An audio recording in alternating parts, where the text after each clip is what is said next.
This documentary contains graphic imagery and descriptions of lynching and racial violence that may be distressing to some viewers. The content is intended to provide an accurate historical representation of the systemic racism and terror faced by African Americans, but it may evoke strong emotional reactions. Viewer discretion is advised. Resourceful, resilient, ingenious, intelligent, adaptive, skillful, strong, artistic, enduring, impactful, spiritual, cultural, diverse, nurturing, perseverance, beautiful, faithful, proud, loving, brave. When describing the characteristics of African Americans in the United States, these are just some of the words that come to mind. To get a grasp and understanding of how all these words and more truly depict the essence of African Americans, we must go back in history. History, a record of past events which helps us to understand the present and interpret the future. Europeans began enslaving Africans in the late 15th century, particularly after the Portuguese established trade routes along the West African coast. The transatlantic slave trade expanded significantly in the 16th and 17th centuries, with European powers such as Britain, France, Spain, and the Netherlands heavily involved in the trafficking of enslaved Africans to the Americas. The first African slaves brought to Point Comfort, Virginia, modern-day Hampton, arrived in August 1619. They were part of a group who were captured from a Portuguese slave ship, the São João Bautista, by the privateer ship White Lion. This group was sold to English colonists in Virginia, marking one of the first recorded instances of African slavery in the English colonies. Approximately 12.5 million Africans were transported to the Americas during the transatlantic slave trade, with about 10.7 million surviving the journey. The African slave trade was predominantly focused on Brazil and the Caribbean. Approximately 45% of enslaved Africans were brought to Brazil, making it the largest destination for enslaved people in the Americas.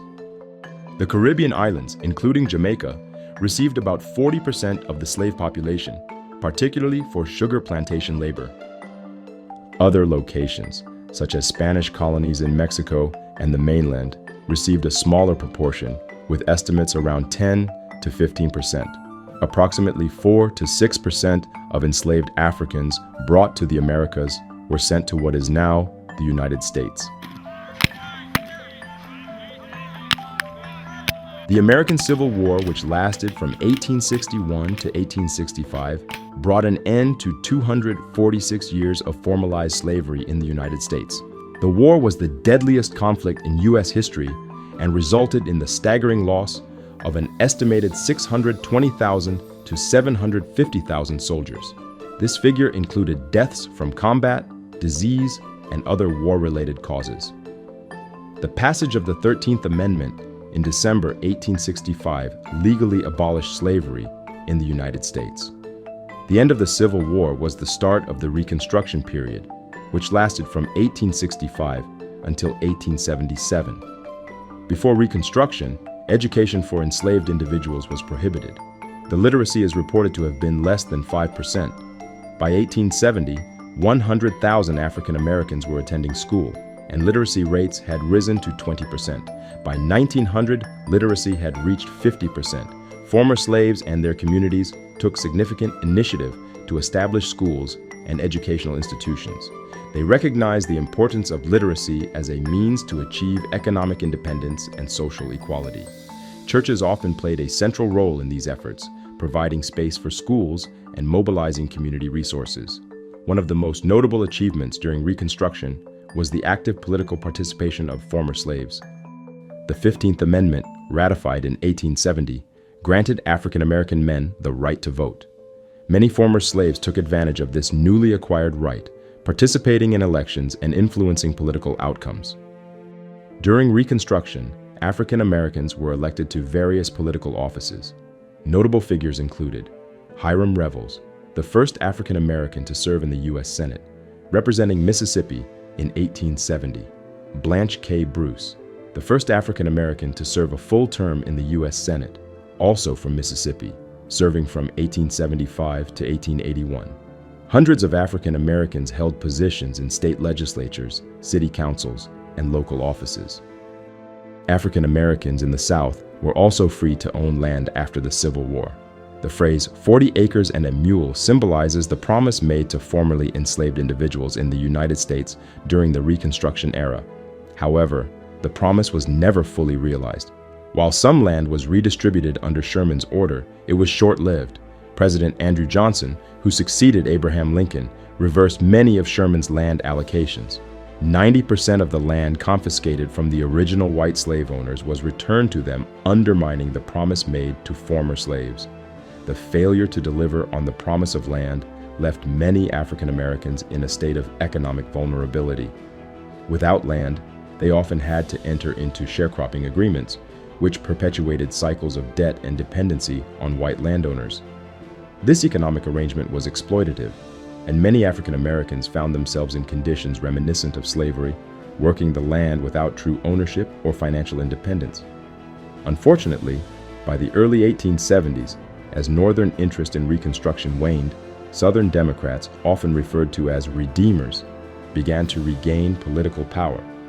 This led to the dismantling of many Reconstruction policies and the implementation of Jim Crow laws, which enforced racial segregation and severely disenfranchised African Americans. The impact of lynchings on African American communities was profound and multifaceted. Lynchings were a tool of racial terror used to enforce segregation and maintain white supremacy, instilling fear and trauma within African American communities. They undermined social and economic stability, as the threat of violence was ever present. You know, if you got into any kind of trouble, more or less it's you and, 2 or 3 of your relatives trying to defend you, and it's a whole gang of them, coming to try to jack you up. I can remember when my dad and my brother, I don't know why, but he never liked to sleep in a bed. So he always slept on the couch. And my nephew said one night, cars started turning in. Well, my dad, he just got his gun, he rolled out of bed. My brother rolled out of bed and reached up under the couch and got his gun. So it's 2 of them got to defend themselves against a whole bunch of people.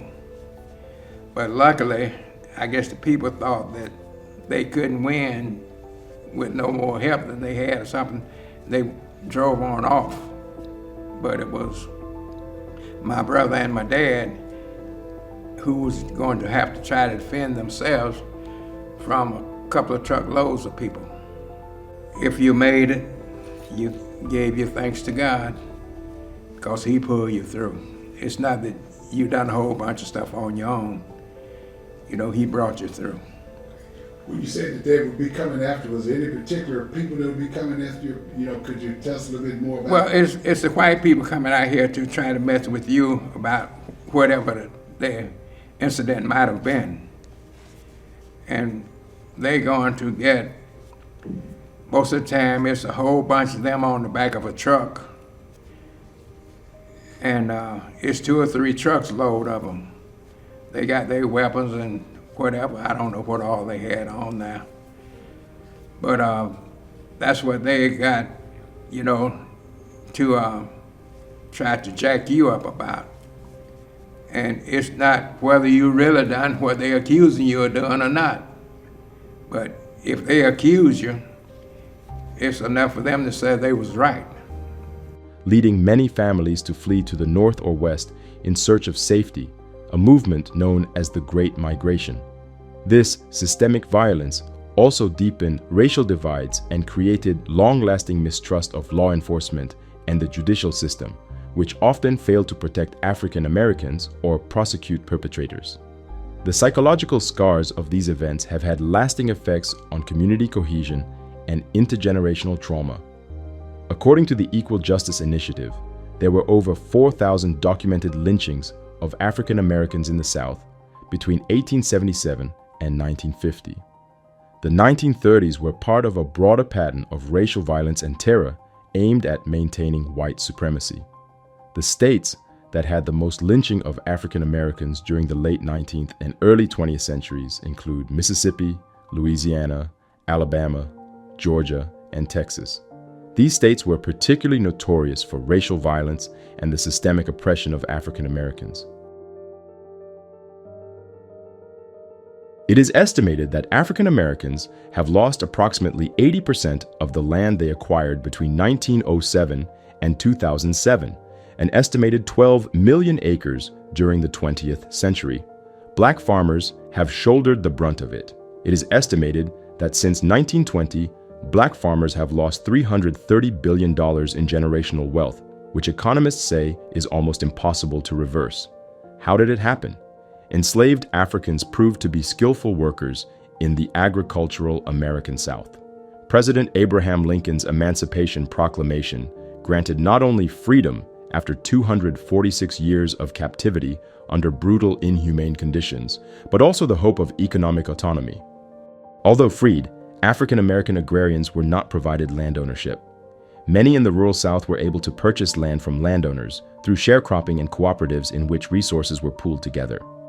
However, Jim Crow laws, after Reconstruction, put restrictions on African Americans owning land and provided no legal protections. Discrimination concerning loans to obtain land and maintain it proved to thwart those efforts. Farming is done by acquiring debt for land, seeds, animals, and equipment. African Americans had extreme difficulty getting loans, and those who were able to acquire lands had to sell off much of it to purchase necessities to farm, making it extremely difficult to compete. Also, interest rates were skewed against African Americans. So, banks and lending institutions would lend the money using these discriminatory practices, knowing a default, which was likely, would give those institutions the land to sell. An example of the intimidation and violence perpetrated against black citizens was the Rosewood Massacre, a horrific event that took place in early January 1923 in the small, predominantly black town of Rosewood, Florida. It was carried out by white residents from nearby towns, resulting in the complete destruction of Rosewood and the deaths of several black residents. The violence, which lasted for several days, was triggered by a false accusation of assault against a white woman by a black man. The surviving black residents fled Rosewood and never returned. Rosewood, you ever heard of Rosewood? Mm-hmm. Well, our name is supposed to be someplace in there. Basically, your grandmother started out in Florida, Yeah. and that Rosewood incident made them migrate up into Georgia. The grandfather had some land there in Rosewood, left it to the grandmother, but after the Rosewood incident, she left, right? Was she the one who ended up being sharecropping at another location? He came. He came as well. He came up to Georgia too. See, my dad, he was, before he bought his own place, he was a sharecropper, that's what you call him. The late 40s, that's about as far as I can go back. I was born in 38. And we moved to where we're living now in 48, I believe it is. My dad bought his own place. And the guy told him if he had any idea that he was gonna be able to pay for it, he wouldn't have sold it to him. For those who persevered, another factor in land loss was a lack of proper legal documentation for when land was passed down through generations. That often caused disputes that resulted in the parties being forced to sell the land. However, the most significant reason for the loss of land by African Americans were the terror tactics of white citizens who formed mobs that burned down African American owned farms and killed African American landowners, forcing African Americans who owned land to flee north for their safety. That reign of terror was backed by a legal system that did little to nothing to protect them. In 1910, African Americans owned 16 million acres of farmland in the United States, which was 1.8% of U.S. farmland.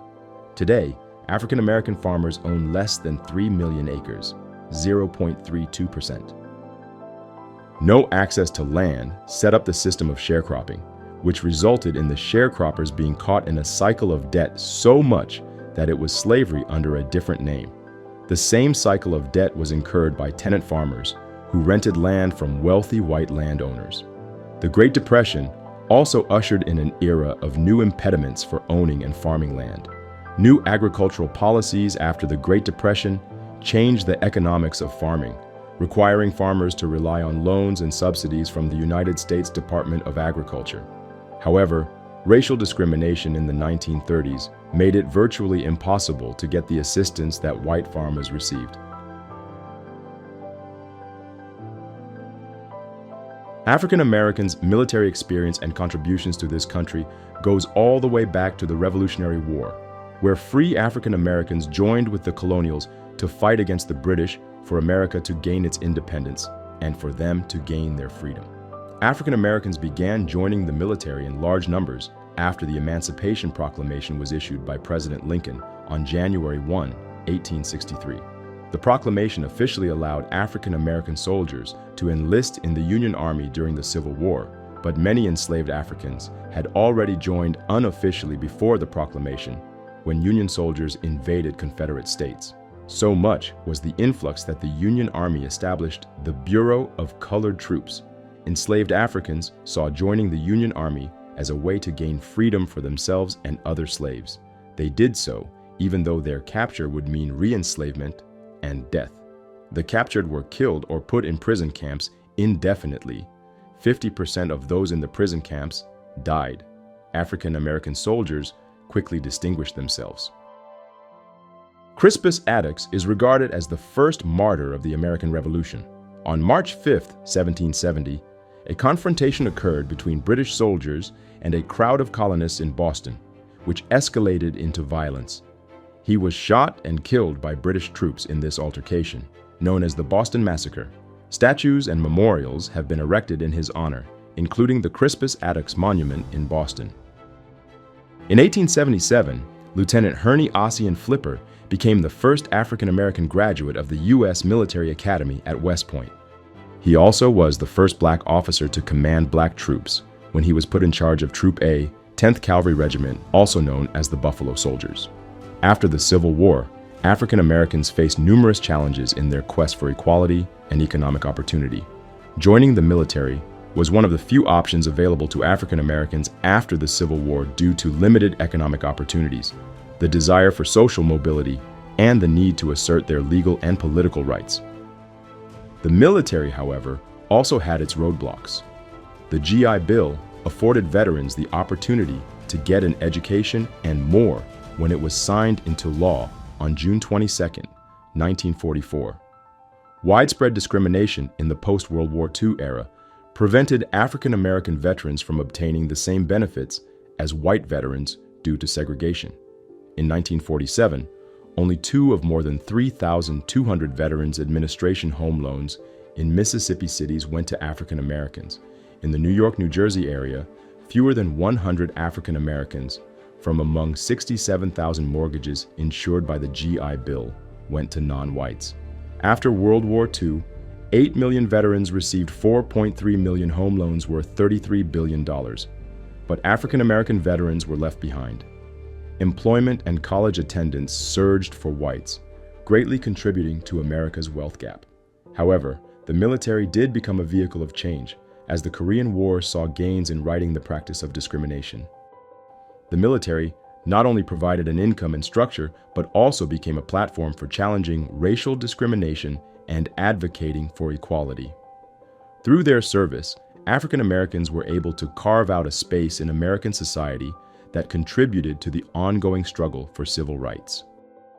As the history of African American contributions to the military continued, they continued to make gains.